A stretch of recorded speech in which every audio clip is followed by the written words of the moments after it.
अपने वो नहीं होते जो मरने पर रोने आते हैं। अपने वो नहीं होते जो मरने पर रोने आते हैं। अपने तो वो होते हैं जो रोने ही नहीं देते।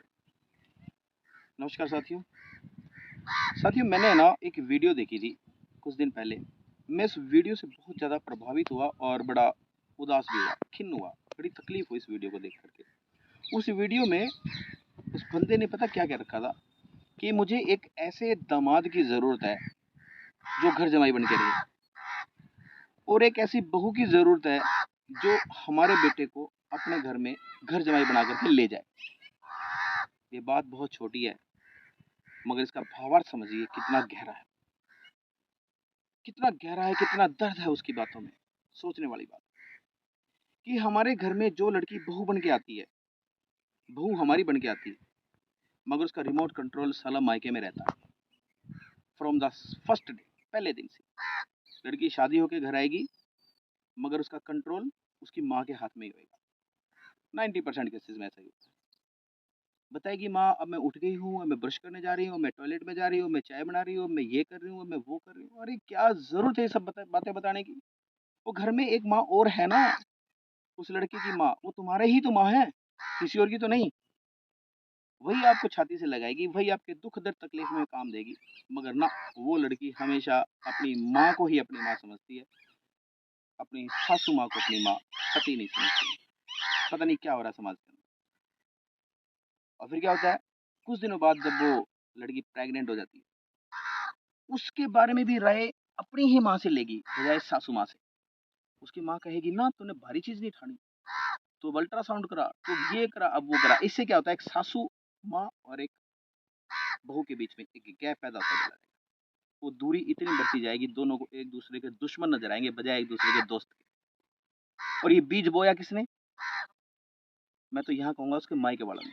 वो मायके वाले अगर फर्स्ट डे से ये बोल दे कि बेटी ऐसा है कि अब तू अपने फलाने घर से ही काम चला, अपने घर से काम चला, अपनी सासू माँ की राय ले, तो मेरे ख्याल से इतने बड़े विवाद ना हो जो कि अब ये हो जाते हैं। कोई भी शादी ज़्यादा चलती ही नहीं, उसका कारण ये होता है कि मायके का ज़्यादा इंटरफेयर। मेरे ख्याल से किसी भी माँ को इतना इंटरफेयर अपनी लड़की के घर में कतई नहीं करना चाहिए, बिल्कुल भी नहीं करना चाहिए। राय लो, राय लो तो बोल दो भी, अपनी सासू माँ से बात कर, अब तुम्हारे घर के रीति रिवाज चलेंगे, हमारे घर के नहीं चलेंगे। मगर ना, फिर भी उसके मतलब लीकड़े तोड़ते रहोगे इसके। ना ना, ठीक है, ये कर ले, वो कर ले। बहुत गलत बात है। और यही केस ऐसा होता है। मतलब दामाद तो ऐसा चाहिए जो बहू को लेकर के अलग हो जाए, और बेटा ऐसा चाहिए जो बहू को अंदर ही अंदर रखे। क्या हो रहा है समाज के अंदर? बहुत गलत हो रहा है। मैं तो ये कहूँगा कि जो बहू बन करके आती है, उसको अपनी सासू माँ से बहुत प्यार करना चाहिए, सासू को भी अपनी बहू से ज़्यादा प्यार करना चाहिए, बहुत ज़्यादा। क्योंकि जो बेटी घर में होती है वो भी बहू बन करके जाएगी कहीं ना कहीं। हमें भी ज़्यादा इंटरफेयर करने की कोई ज़रूरत नहीं होती उसके घर में, किसी भी सूरत में नहीं। भाई जब रिश्ता जुड़ ही गया है तो उसको निभाओ ना अच्छे से। क्यों खामखा में हम किसी के घर के अंदर इंटरफेयर करके एक और मतलब गैप खड़ा कर देंगे दोनों के बीच में, हस्बैंड वाइफ के बीच में भी आ जाता है। अगर कोई समझदार लड़का हो तो शायद अपनी बहू की ना मानेगा तो उसका एंड क्या होगा? तलाक होगा। तो ऐसी नौबत आने से पहले मेरे ख्याल से उस लड़की को जो घर में बहू बन करके आई है, वो बहू बनकर ही रहे, और अपने सास ससुर की सेवा करे, और उन्हीं की हाँ में हाँ मिला करके काम चले, और सास ससुर भी अपने उस पुत्र वधू को अपनी जान से भी ज़्यादा प्यार करे। तो मेरे ख्याल से ये सिचुएशन किसी भी सूरत में नहीं आएगी।